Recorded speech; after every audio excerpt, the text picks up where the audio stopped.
Salam sejahtera disampaikan kepada segenap saudara-saudara dimanapun Anda berada. Kiranya Anda semua berada dalam keadaan sehat dan senantiasa dalam pemeliharaan Tuhan. Renungan kali ini mengangkat tema konformitas atau non-konformitas.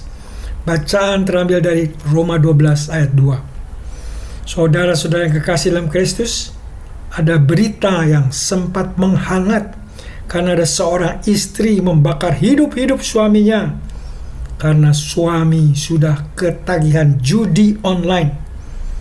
Dari sana mulai diselidiki. Ternyata di tengah-tengah masyarakat didapati banyak judi online dilakukan oleh para pelajar, mahasiswa, pegawai swasta, pejabat pemerintah, yang semua dari mereka sudah terpapar dalam permainan ini. Sesuatu yang buruk tuh memang mudah untuk ditiru sebagai tindakan untung-untungan. Siapa tahu menang dari judi online tadi. Walau kenyataannya banyak yang celaka karena uang habis sampai rumah dijual karena dikejar penagih hutang. Kita hidup sangat beruntung dengan kemajuan teknologi internet karena banyak kegunaannya. Tetapi kita juga tidak menutup mata akan berbagai rayuan dosa yang mengintai. Rayuan dosa yang mengintai seperti judi online, pornografi, dan berbagai hal lain yang negatif. Itu di dunia maya. Dan di dunia nyata pun banyak dosa mengintai. Sebagai orang Kristen, kita masih hidup di dunia yang penuh dosa ini. Masalahnya bagaimana kita harus berpikir dan bertindak di dalam dunia seperti ini.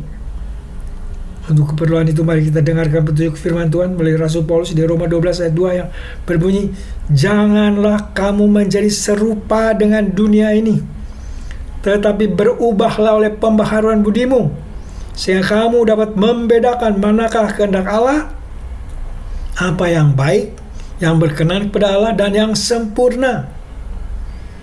Apa yang dikatakan ayat ini?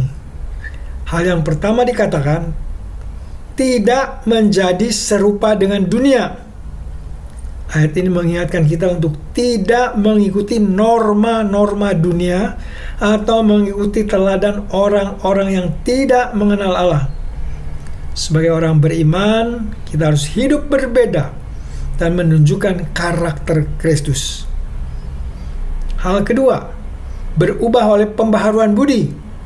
Kita perlu mengubah cara berpikir dan hati kita melalui pembaharuan yang dikerjakan oleh Roh Kudus. Ini melibatkan proses pertumbuhan rohani dan transformasi yang terjadi seiring dengan berjalannya waktu. Hal yang ketiga, membedakan kehendak Allah. Tujuan dari perubahan ini adalah agar kita dapat memahami dan mengenali kehendak Allah. Kita akan dapat membedakan apa yang baik, yang berkenan kepadanya, dan yang sempurna. Tentunya diikuti dengan tindakan konkret, bukan supaya selamat dan masuk surga.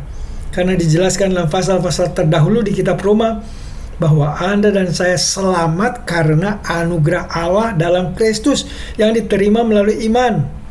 Semua tindakan dan perbuatan baik adalah sebagai ucapan terima kasih atas keselamatan, atas pengampunan dosa yang telah kita terima. Bekal sudah diberikan oleh Tuhan melalui Rasul Paulus untuk tidak menjadi serupa dengan dunia. Sekarang mari kita amati dengan seksama dunia yang kita tinggali ini. Dunia yang kita diami menyajikan banyak masalah untuk kita putuskan bertindak sesuai dengan kehendak Tuhan atau mengikuti kehendak sendiri. Seorang pasien Kristen mengalami gagal ginjal, menghadapi dilema ketika ditawari cangkok ginjal. Lama ia menunggu donor legal yang mau menyumbangkan ginjal yang dapat diterima tubuhnya. Suatu ketika ia menerima tawaran Ada yang mau memberi ginjal tetapi operasinya dilakukan di luar negeri. Untuk itu harga dipatok 1 miliar rupiah. Masalahnya harga tidak menjadi masalah karena ia mampu. Yang menjadi ganjalan adalah kecurigaan adanya jual beli ginjal. Pasien ini juga pernah membaca di surat kabar tentang sindikat perdagangan ginjal yang diungkap oleh Polda Metro Jaya dan Badan Reserse Kriminal Polri. Kisah sindikat melakukan aksinya di Facebook dan media sosial lainnya yang menawarkan bagi mereka yang mau menyumbangkan ginjalnya dan imbalan sejumlah uang. Penyumbang ginjal dan calon penerima akan diterbangkan ke Kamboja untuk melakukan operasinya di sana. Kasus ini terbongkar pada 19 Juni 2023 di Tambun Selatan, Kabupaten Bekasi. Pelaku terdapat 12 orang yang ditetapkan sebagai tersangka dan ditahan dalam kasus jual beli ginjal. Pasien Kristen tadi berdasarkan itu semuanya mempunyai pilihan meneruskan operasi cangkok ginjal tanpa mempedulikan dari mana asal ginjal tadi, karena ia toh tidak berhubungan langsung dengan calon pemberi ginjal. Pasien ini bisa saja mencoba menutup mata terhadap praktek jual beli ginjal. Kalau Anda misalnya menjadi pasien tersebut, apakah Anda akan meneruskan operasi cangkok ginjal ini? Kalau Anda orang dunia, barangkali bisa saja bertindak meneruskan rencana operasi karena toh tidak ada yang dirugikan. Karena si pemberi ginjal telah mendapatkan uang pengganti. Kalau Anda sebagai pasien dan sebagai anak-anak Tuhan, seharusnya Anda akan bertanya, apakah ini sesuai dengan kehendak Allah Bapa? Bukankah ini membeli sesuatu dari perdagangan ginjal yang terlarang? Bagi mereka yang mau hidup sesuai kehendak Bapa, dapat dipastikan akan menunggu donor legal, walaupun kapan waktunya tidak tahu, dan dengan resiko harus cuci darah dan hal-hal lain yang tidak nyaman.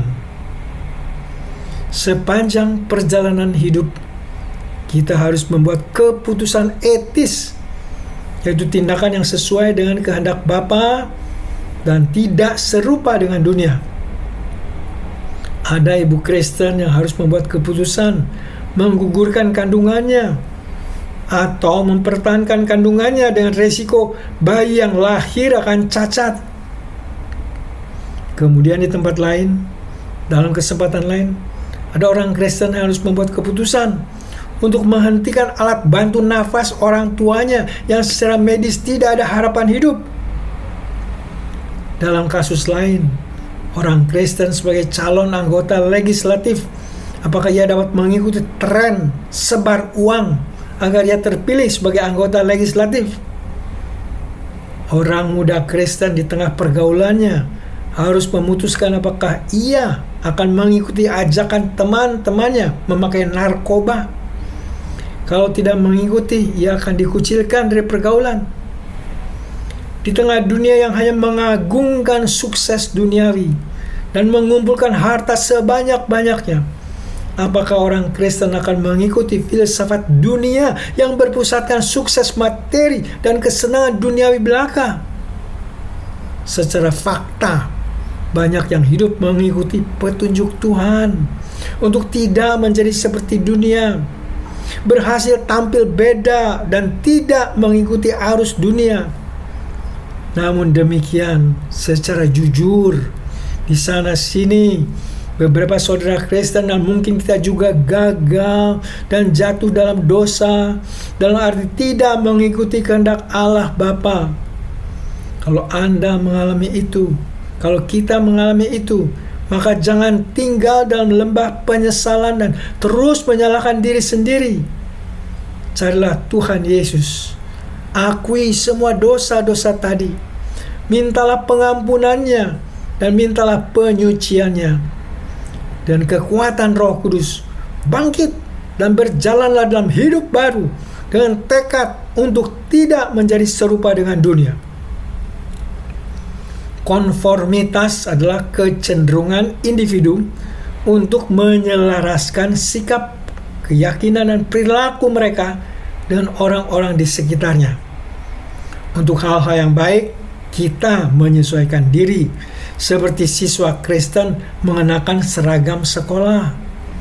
Untuk hal-hal yang tidak baik, hal yang tidak berkenan kepada Tuhan Allah, kita tolak menyesuaikan diri atau bersikap non-konformitas. Dalam situasi tersebut, kita harus berani tampil beda sebagai orang Kristen yang lebih patuh kepada Allah Bapa. Dalam perjalanan hidup senantiasa, dua pilihan ini diperhadapkan kepada kita, yaitu konformitas atau non-konformitas. Menyesuaikan diri dengan dunia atau melawan dan tidak menyesuaikan diri.